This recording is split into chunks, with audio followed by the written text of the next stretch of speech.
Hey everyone, and welcome back to another edition of Let's Talk Stamps. Today I am really excited to share with you a long project in the making. This is something I've been working on for quite some time, and what I've really been doing is I received a lot of stamps from North Africa and the Middle East from my dad, and I really didn't know a lot of information about the background of these stamps, when they were issued, what the title or description is, the catalog listing numbers. So what I did was I individually identified and cataloged all of these stamps that my dad gave me from North Africa and the Middle East. Some of these stamps are also mine, but a lot of them come from my father, and I've always just wanted to know more information about them. So I used my Stanley Gibbons stamp catalog as well as the stamp identifier app. I made a video about that earlier, and if you haven't seen it, you should maybe pause this video and take a quick moment to check it out. But it really helped me to get more information and identify these stamps. So I'm really excited to share my progress with you all, to show you what I have. I hope you like it. If you like this video, if you want me to keep making videos like this, I really value all of my subscribers, the stamp community, interacting with all of you. So please take a moment to hit that like and subscribe button, comment, share the video. That really helps grow the channel. So let's jump right in. All right, what we have here, we're beginning. I tried to do it geographically, beginning in the northwest of North Africa with Morocco. And the oldest stamp that I have from Morocco dates back to 1927. And this one here is titled Monuments of 1927, Marrakesh. So there's various landscapes and images of Moroccan cities. You can also see a very common theme with Moroccan stamps is images of their kings. So for example, here's a series of stamps issued in 1960 of King Mohammed V. And in 1965 below, there's another series of Moroccan stamps of King Hassan II. So really nice set of Moroccan stamps here. And as you can see, I went with each stamp. I have a little piece of paper next to it where I wrote the country, the year it was issued, the title of the stamp, and the Stanley Gibbons or Scott, but mainly I use Stanley Gibbons catalog number. Obviously, you don't have to do this. I just really wanted to do this so I knew as much information as possible for the stamps, and it's kind of like a work of art. I mean, it's a real kind of way of preserving history. If you can get all this information, it's really cool just to have that at your fingertips. So here is my page of Moroccan stamps, and I hope you like them here. Let's see what's on the next page. A few more Moroccan stamps at the top. But what's interesting is out of all these stamps, one from my father that he gave, and I really wasn't sure what it was this stamp right here with the soccer players.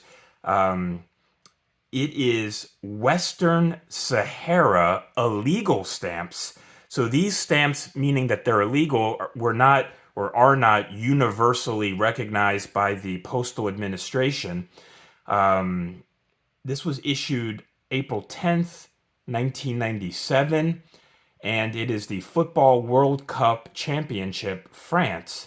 So these are stamps produced by entities in Western Sahara, but it's not universally recognized, certainly not recognized by Morocco. And currently, Morocco, the Western Sahara is now a sovereign part of Morocco. Previously, it had been a territorial dispute, but now, the United States has recognized Moroccan sovereignty over the Western Sahara. So really interesting stamp here. With Mauritania, which is underneath Morocco to the south in Northwest Africa, I only have one stamp, and that was issued in 1977. and it's a stamp from Mauritania of the Dome of the Rock in Jerusalem. So that's really cool. Algeria, next to Morocco to the east. I have just a couple of stamps. Most of these are from my father. The oldest one of Algeria is the coat of arms of Algerian cities, which is right here, and that was issued in 1947. There's another stamp of Algeria issued in 1966 to commemorate the Deir Yassin massacre, which took place in 1948 during the establishment of the State of Israel. So not a whole lot of stamps here, but most of it, again, sort of like with Morocco, you see a lot of imagery of cities, landscapes, towns in Algeria, which is quite nice.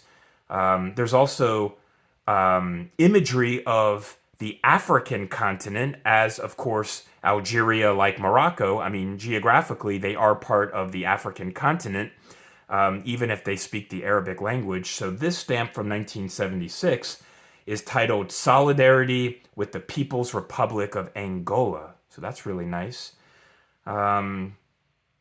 Below here, next we have Tunisia. So I got a couple of really nice stamps from Tunisia, the oldest of which goes back all the way to 1888, and this is the coat of arms. You have some tourism stamps, also, promoting foreign tourism in Tunisia. And I've also noticed that similar with Morocco, with Tunisia, you have a lot of stamps bearing the portrait of their leader, and in this case, that is the president of Tunisia here, Habib Bourguiba. So you have some of those stamps here, which is really nice. You also have, as with other North African countries, there's quite a bit of stamps devoting images of Jerusalem. So once again, here you can see an image of the Dome of the Rock, the Golden Dome here, Al-Aqsa Mosque, the compound, which is the third holiest site in Islam. This is in Jerusalem. This series was issued in 1981, titled Palestinian Welfare. So that's really nice.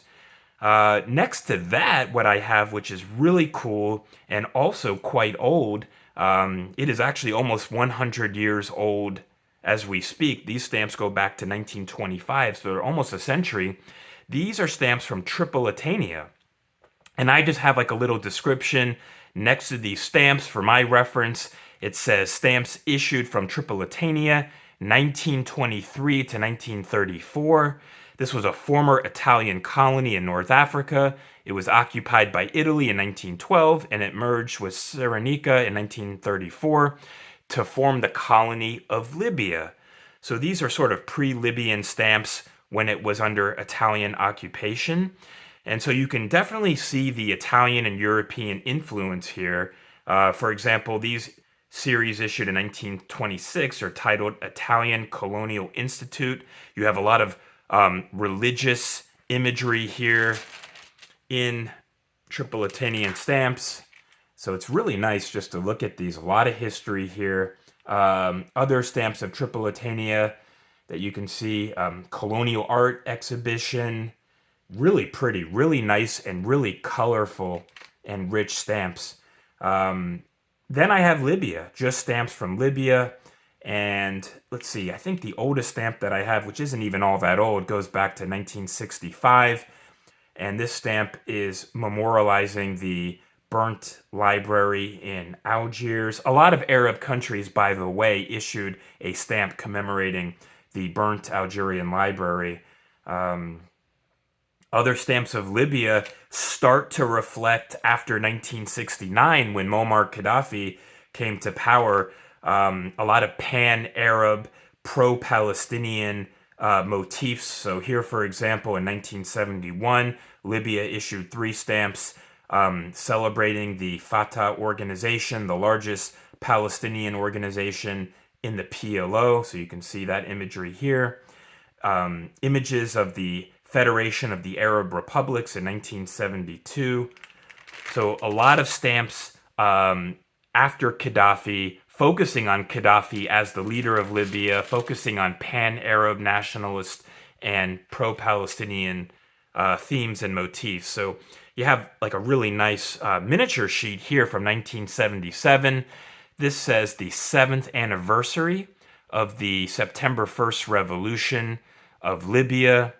You see pictures. I've picked up on this. There's a lot of stamps that have pictures specifically of the Green Book, which was a book that the Libyan leader Muammar Gaddafi published to express his sort of socialist and Arab nationalist views. I don't know if any of you have come across that book, but it's certainly an interesting work, to say the least, to sort of get a better sense of how Muammar Gaddafi viewed international politics. More images here of Gaddafi. He is featured prominently in Libyan stamps, so you can see these are from the late 70s and the early 80s, all commemorating and honoring the leader to try to symbolize that Gaddafi is the leader of Libya. Also, elevate his importance in African and Arab affairs.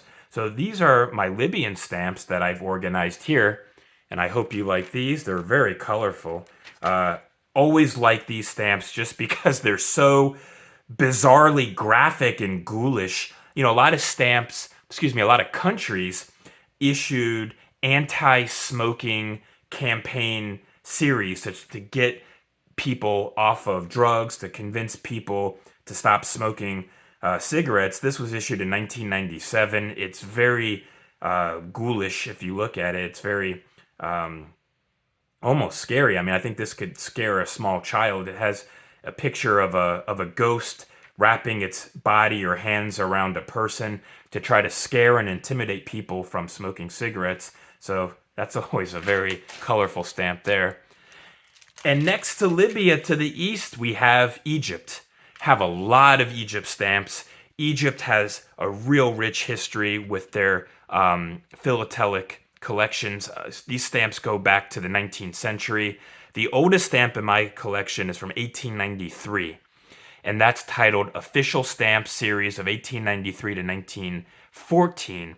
So you see a lot of Egyptian stamps in the early 20th century. They're showing Egyptian pharaonic history, the pyramids, Giza, the temples, the Sphinx. A lot of images going back to ancient Egyptian civilization, as well as to paying homage to their king. Egypt before 1952, when Nasser's revolution took place to establish a republican regime, Egypt had been a monarchy.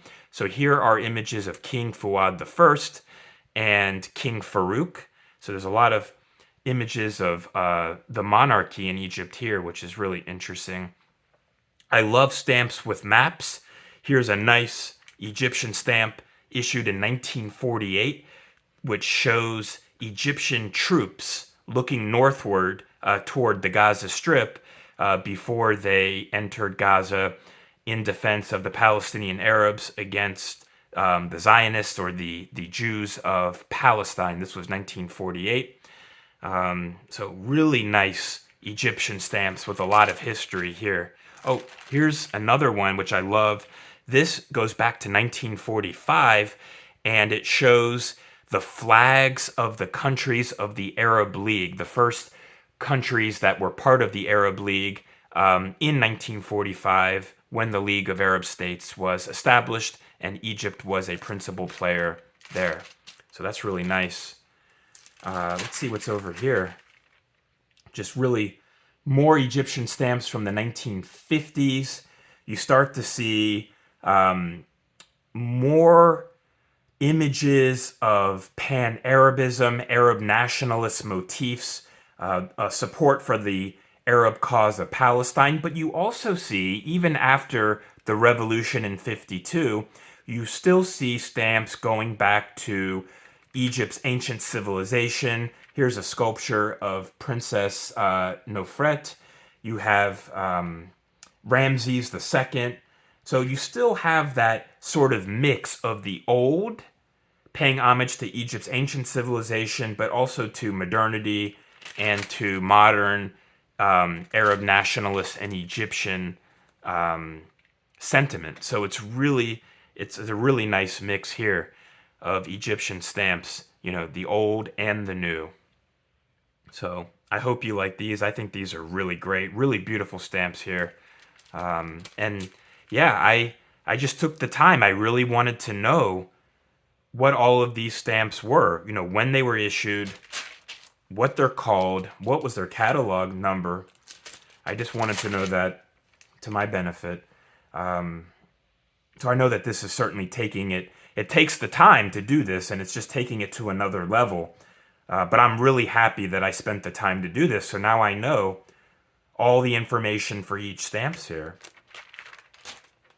This is another nice Arab League sort of motif from Egypt or by Egypt. This was from 1964, and this is the second Arab League heads of state. So here you have the flags of Iraq, Syria, the UAR, which was the name of Egypt at this time, Yemen, you have Jordan, here's Kuwait, Algeria, Libya, Tunisia, Saudi Arabia, Morocco, Lebanon, and Sudan. That's a really nice stamp series from the 1960s. Let's see what else we have. Got some stamps commemorating the revolution of 1952, which installed the new leadership in Egypt that replaced King Farouk. Right here, really nice stamps here. I like this stamp that was issued shortly after the 1967 Arab-Israeli War. This stamp is titled Arab Solidarity for Defense of Palestine. It has an image of President Nasser waving his hand. Egyptian troops are underneath him. It's kind of hard to see, but they're there celebrating, and there's a map of Israel or Palestine, depending on your preference of how you see things. But from the Egyptian perspective, this map shaded in red would have been how they view Palestine in what became Israel. Have some more images of President Nasser here. He's also featured, not as much, interestingly, as other Egyptian leaders like Anwar Sadat or Hosni Mubarak, but his image does appear a little bit. You also have the burning of Al-Aqsa Mosque, which other Arab countries also issued around this time. This was 1970. More images of Nasser after Nasser passed away in 1970. So then you start to see, pictures of Anwar Sadat, although I don't have them here, when he succeeded Nasser in 1971. But I just have a few other stamps in this album from the late 70s. And let's see, I think it stops in 1997 with King Tut. And that is my Egyptian collection in this album. So I hope you like that. Let's see, moving eastward, I have some serious stamps, and what's really nice is I have stamps from the state of the Alawites. And in the description, what I have for my reference is the Alawites, or the Alawis, are a member of the Shia sect of Islam who inhabited the coastal region of Syria between Hatay and Lebanon. On September 1st, 1920, Syria was divided by the French into autonomous states of Aleppo, Damascus, and the Alawites. After the mandate for Syria had been given to France, an administrative reorganization was made in 1925. So these stamps were issued in the name of the state of the Alawites. So I thought that was really, really cool just to see some sort of pre-modern Syria stamps. But I do also have stamps from Syria, which I will show here. And, similar to Egypt, Syria in the 1940s, 1950s, it became very Arab nationalist. So you see a lot of images and motifs celebrating the leadership of Syria, the regime. the Arab cause of Palestine, as well as just Arab unity in general. So, for example, Syria and Egypt in 1958, the two countries actually merged together to form the United Arab Republic. And that was their official name. I mean, of course, it was still Syria and Egypt was still Egypt, but officially, both of those countries' names from 1958 to 1961 were known as the United Arab Republic. So here's a series that was issued that shows a map of Egypt and Syria with a bridge linking the two countries together to celebrate the harmony of Arab unity and solidarity. Of course, this harmony was very short-lived because from the Syrian perspective, it wasn't really a merger of equal nations between Egypt and Syria, but the Syrians came to view the United Arab Republic more as an Egyptian occupation of Syria, which is why in 1961 they seceded from the Union. Interesting artwork. This is ancient Syrian art. The Aleppo Cotton Festival in 1958. Here is Syria celebrating the Republic of Iraq. So really cool history here with Syria. Again, a lot of pan-Arab, nationalist, not so much religious, because Syria had been and remains to this day one of the most secular, staunchly secular Arab states in the Middle East. So there's not as much religious imagery, but there is a lot of nationalist Arab unity imagery and motifs. More cotton festivals, the Damascus Fair. These are from the late 1950s. Children's Day. So a variety of themes here. Here's inauguration of the Arab League in 1960, the World Refugee Year to show awareness to the plight of the Palestinian refugees. So again, a lot of images focusing on Arab unity and the Palestinian cause.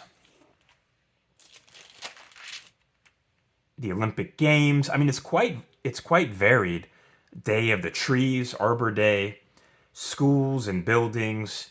Here's the UN Campaign for Welfare of the Blind in 1961. So it's quite rich and diverse, the Syrian stamps here. More of the Damascus International Affair, the Damascus Fair in 1961. Here's the Arab League Week. So really beautiful Syrian stamps here. Here in 1964, I like this, the first anniversary of the Ba'athist Revolution of 1963.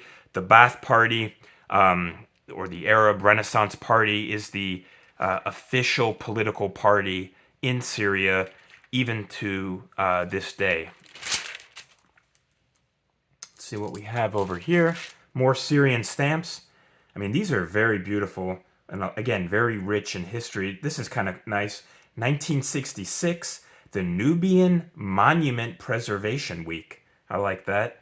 And you have a nice one here, just celebrating Traffic Day. Other Arab countries, I know I have a Kuwaiti stamp that also has a Traffic Day motif, so that's really nice here. Here are more Syrian stamps from the 1960s. Really nice.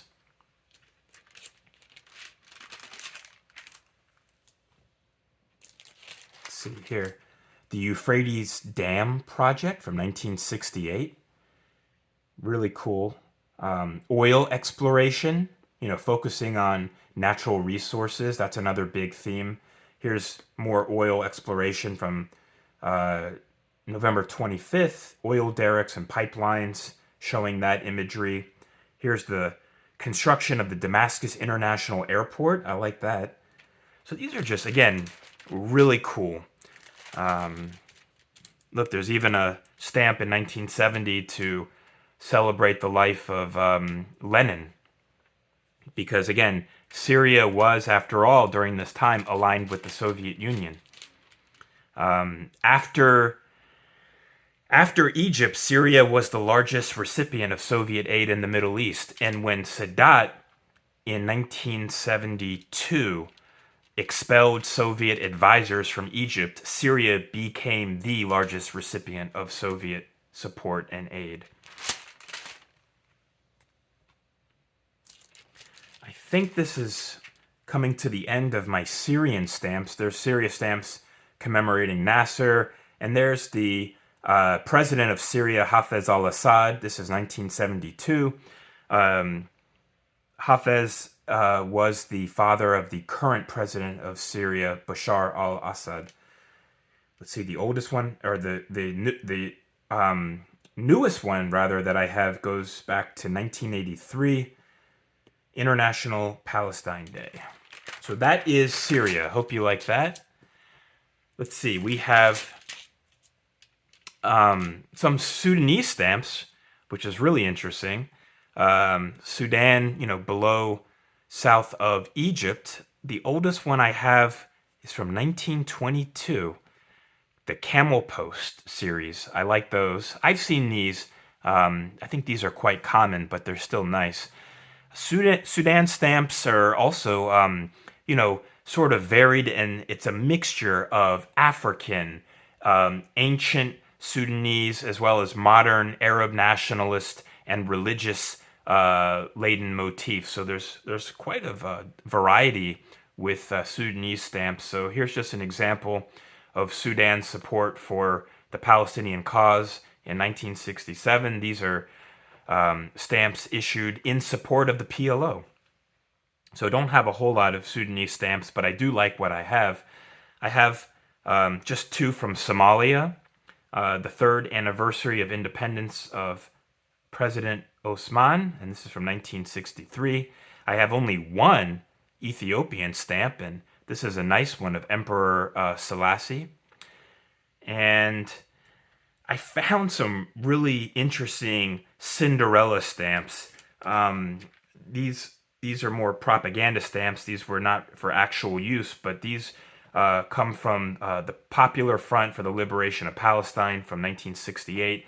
You can tell it's very graphic. It's showing Palestine replacing all of Israel, and what's really graphic is this image of a octopus with its tentacles spread out across the Arabic-speaking world of North Africa and the Middle East to suggest that Israel has its tentacles all over the Middle East. So that's definitely an anti-Israel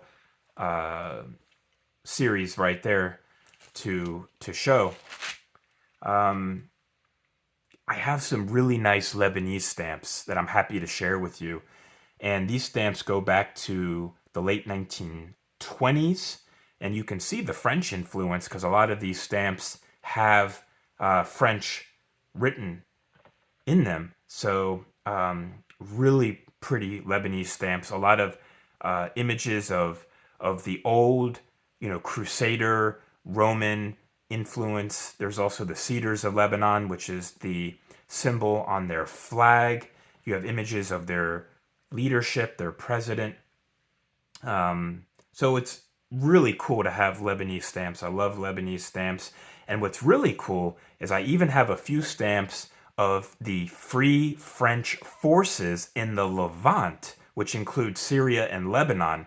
And so sort of the background here from this stamp issuing entity is after the British and the Free French troops had occupied Syria and Lebanon in 1941, they issued stamps for use of Free French forces in those areas.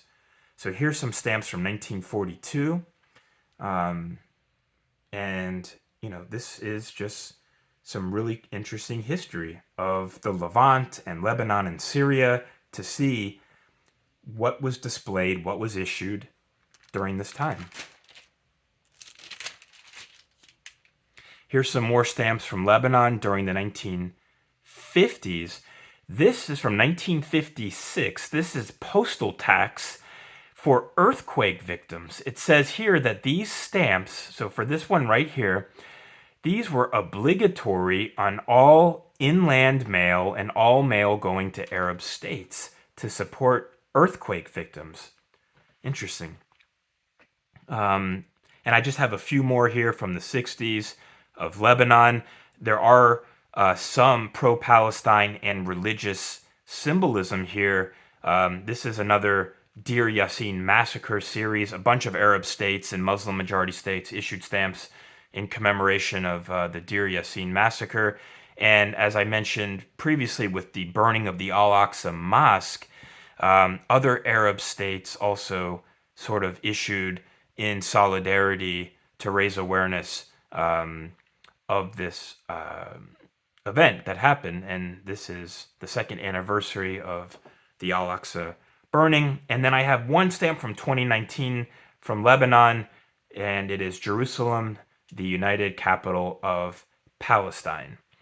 So I think I might actually stop here because there's so much and I have so much more to go. I might split this video up and sort of have a part 2 to show my Iraqi stamps and stamps from other parts of the Middle East. So I might pause it right here and kind of let you, comment on this video. And if you like it, then we can definitely do the part 2 to show more of my Middle East and North Africa collection. But let me know your thoughts. Let me know what you think. I hope you like this video.